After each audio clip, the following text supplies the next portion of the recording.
Today, children will talk about rebellion in the countryside. From the cities, the national cooperation movement spread to the countryside. It was by the peasants and tribal groups as well. In Awadh, the peasant movement developed under the leadership of Baba Ramchandra, a sannyasi. Earlier, who was an indentured labor in Fiji, यानी एक बंधुआ मजदूर के तौर पे Fiji भेजे गए थे. This movement was totally against the talukdars and landlords who were charging high rent and dealing peasants as beggars, who had to forcibly render services to their lords and that too without any payment. बिना मजदूरी प्राप्त किए मजदूर, बंधुआ मजदूर, and then the peasants started Nai Dhobi Bandh, that is, no services to be done in favor of talukdars or landlords. In June 1920, Nehruji started moving around the villages in Awadh to understand the problems of the peasants. By October 1920, Awadh Kisan Sabha was set up, headed by Jawaharlal Nehru, and within a month, 300 branches were set up. Congress did so because they wanted the wider involvement of peasants in the struggle. With the spread of this movement, houses of landlords were attacked and bazaars were looted, and the grains were taken by the peasants. In this all scene, the local leaders played a different role. They interpreted non-cooperation movement as saying or telling the local people that it was all set by Gandhiji for not to cooperate with the British, that is, not to pay tax and get the grains redistributed among themselves on their own. यानी लोगों ने अपने फ़ायदे के लिए और tax न देने के लिए महात्मा गांधी जी के नाम से जोड़ते हुए नॉन कोऑपरेशन मूवमेंट में पार्टिसिपेट किया. Of Swaraj by tribal people. Now comes the role of tribal groups in the rebel. They interpreted the idea of Mahatma Gandhi ji and the idea of Swaraj in totally different manner. In 1920s, in Andhra Pradesh, in Gudem Hills, there was a militant guerrilla war, sort of a movement in which the Congress would have never given its sanctity to the people. Children, I believe you remember the colonial government's ways to divide the forests in reserved, protected, and third, unclassed forests, and they did not allow to let anyone take their cattle for grazing in the forests or even collect the fuel wood, and they lost their livelihood. The traditional rights to use the forest products और limit तो तब cross हो गई जब उनको Britishers के लिए roads बनाने का काम विदाउट वेजेस मींस एज बेगार करने का ऑर्डर मिला. बस तब क्या था, उन्होंने रिवोल्ट कर दिया. And their hero was Alluri Sitarama Raju. This boy motivated the tribal groups to rebel against the British. He was explained as incarnation of God who could heal people and could survive even bullet shots. मतलब अगर वो लोगों को हाथ भी लगा देगा तो उनके शरीर पर लगी हुई बंदूक की गोलियां तक बाहर आ जाएंगी. Raju encouraged people to wear khadi and give up drinking. The Gudem rebels attacked on the British officials and continued their guerrilla warfare. But in 1924, this boy Raju was captured and executed. Now let us know how the plantation workers of Assam understood and interpreted Mahatma Gandhi ji's notion of Swaraj through Swaraj in plantations. For their freedom, the right to move freely as they were forcibly being bound to stay in confined places. They wished to move back to their villages to which they basically belonged. Why were they to stay in defined areas? Because in the year 1859, Inland Immigration Act was passed, under which plantation workers were not permitted to leave the tea gardens without permission, and to what we say permission, that was hardly even given. मतलब workers बिना इजाज़त चाय के बागान से निकल नहीं सकते थे और इजाज़त मांगने पर भी नहीं मिलती थी. नतीजा ये हुआ कि नॉन कोऑपरेशन मूवमेंट का नाम सुनते ही हज़ारों लोगों ने अथॉरिटीज़ का कहना न मानते हुए काम छोड़ अपने गांव की तरफ चल दिए. These workers had firm belief that Gandhi Raj is coming and everyone will be given land in their own villages. तब वो क्यों ना अपने गांव जाकर अपनी ज़मीन पर खेती करें, but they could not reach as they were caught by the police and brutally punished. Congress also never wanted non-cooperation movement and Swaraj to look like this and to be worked like this, but for the workers, Swaraj was getting freedom from all sort of troubles and sufferings and chanted Gandhiji's name. They also started demanding Swatantra Bharat.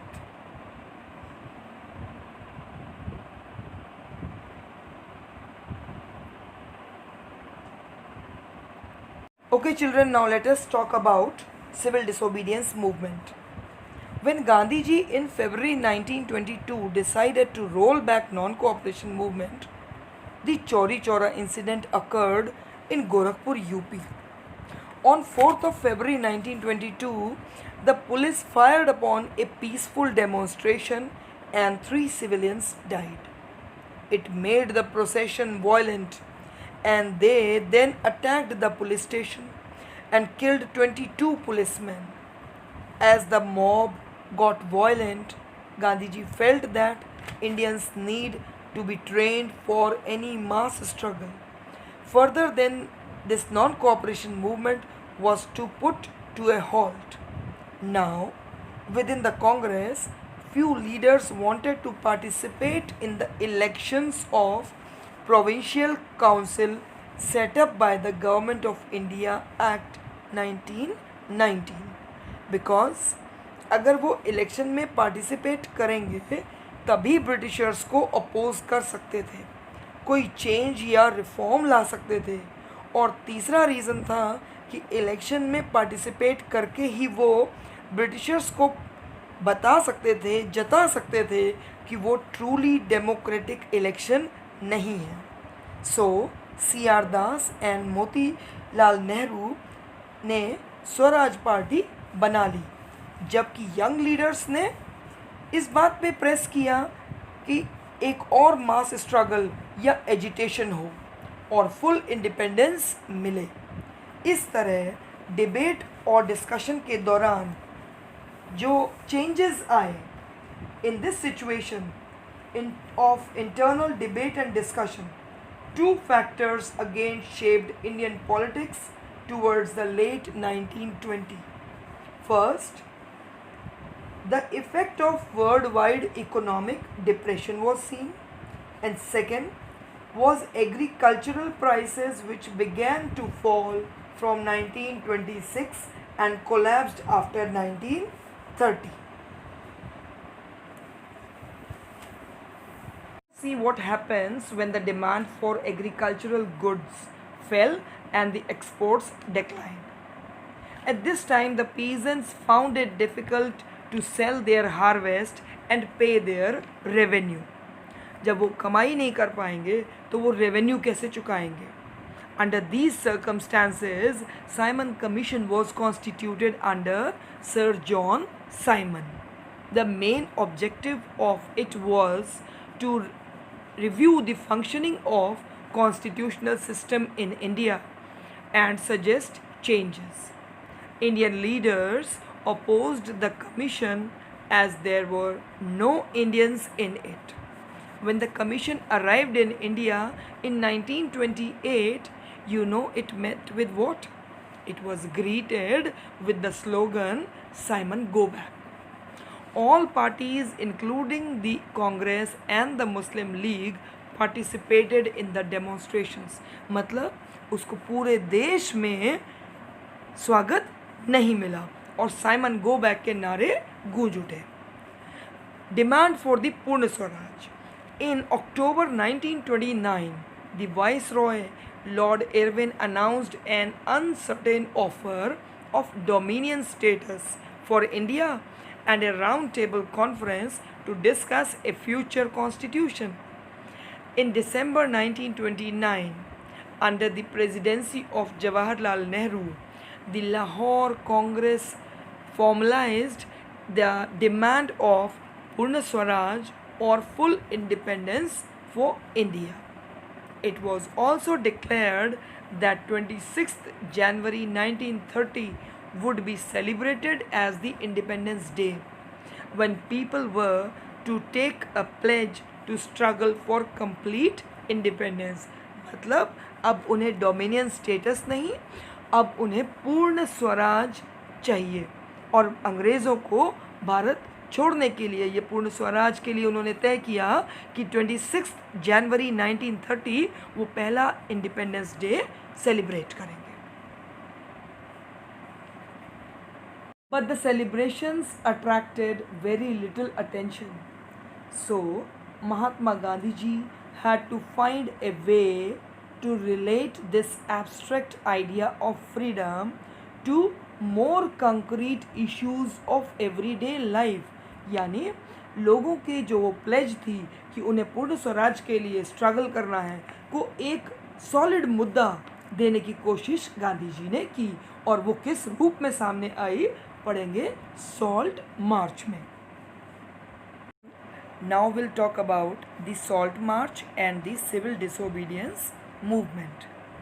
Mahatma Gandhi ji found that salt is a powerful symbol that could unite the nation. On 31st January 1930, Gandhi ji sent a letter to Viceroy Irwin urging 11 demands. Now these some demands were of general interests and some were specific demands. These were different from different classes, from industrialists to peasants. मतलब गांधी जी ने 11 demands उठाई. ये अमीर industrialist की भी थी और गरीब किसानों की भी थी और सबसे महत्वपूर्ण उन्होंने सभी को यूनाइट करने के लिए जोड़ने वाली जो एक डिमांड थी बीच में वो उठाई नमक के लिए. The letter also included the demand to abolish the salt tax. Salt was one of the most essential food item and was consumed by both rich and poor. The tax on salt and the government monopoly over its production revealed the most cruel side of the British rule. अंग्रेज़ ऐसा सोचते थे कि नमक हर घर को तीनों समय चाहिए. उनका इकलौता जो अधिकार था नमक के ऊपर, उसके बनाए जाने के ऊपर, उसकी मैन्युफैक्चरिंग पे, उसका नाजायज़ फ़ायदा अंग्रेज़ उठा रहे थे. महात्मा Gandhi's letter was an ultimatum stating that if the demands were not fulfilled by 11th March, the Congress would launch a civil disobedience campaign. Irwin was not ready to take upon the demands. Then Gandhiji took the decision to launch this movement. Now the beginning of civil disobedience movement, along with 78 followers, Gandhiji started his march from Sabarmati Ashram on 12th March 1930 for Dandi, the coastal town of Gujarat. On 6th of April he reached Dandi and ceremonially violated the salt law. He manufactured salt by boiling seawater. The march was over 240 miles. This marked the beginning of civil disobedience movement. People they moved for 10 miles every day, and on within 24 days they completed this march.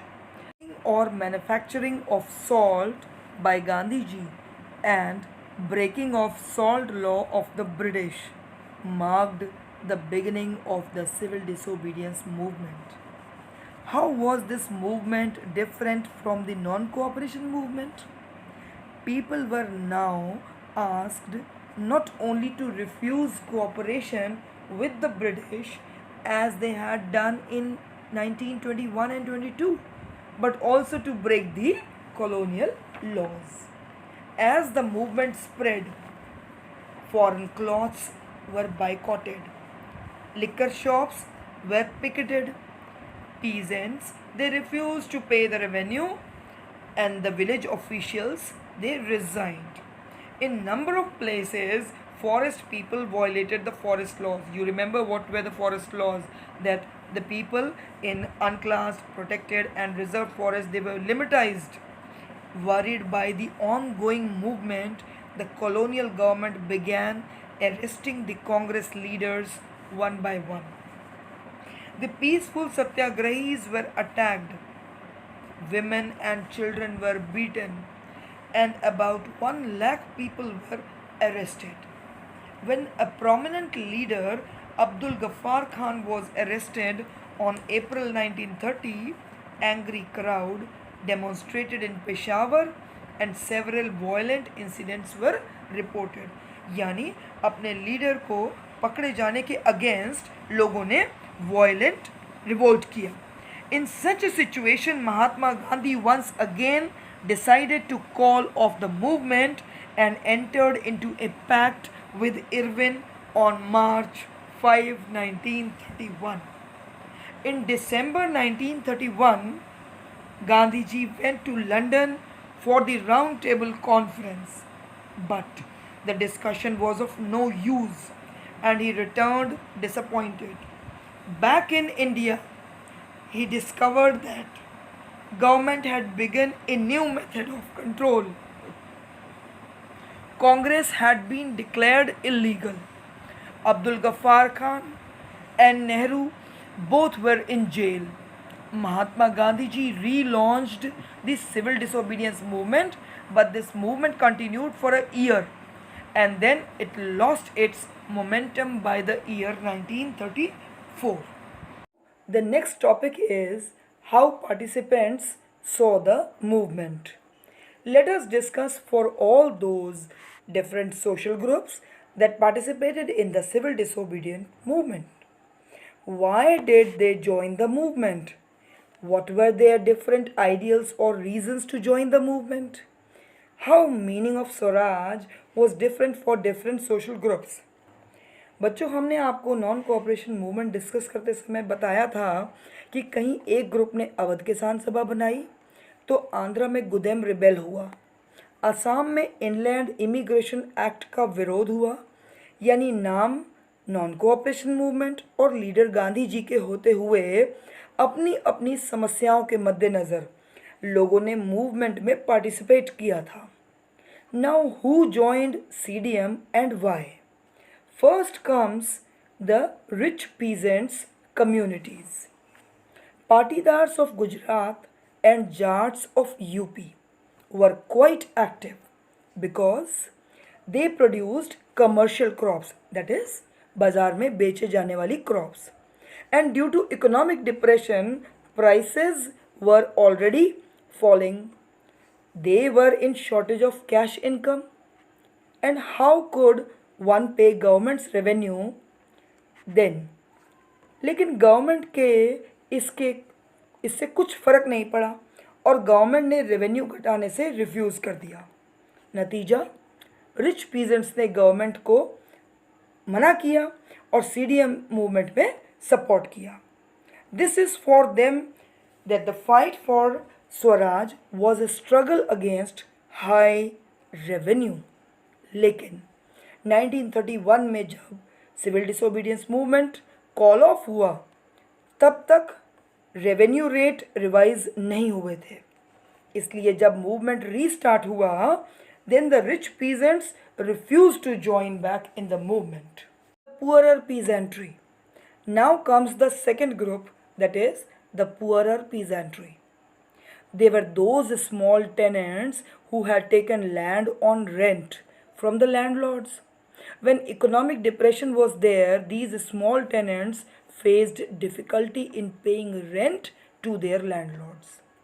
वो तो बस यही चाहते थे कि unpaid rent completely remit हो जाए, that is ख़त्म हो जाए। उन्होंने सोशलिस्ट्स और कम्युनिस्ट्स के थ्रू चलाए जा रहे रेडिकल मूवमेंट्स को ज्वाइन किया। उधर कांग्रेस ने उनका साथ इसलिए नहीं दिया कि कहीं रिच पीजेंट्स और लैंडलॉर्ड्स जो कि उनसे रेंट लिया करते थे कांग्रेस से नाराज़ ना हो जाएं, और इसी वजह से पुअर पीजेंट्स और कांग्रेस के रिलेशनशिप अनसर्टेन ही रह गए।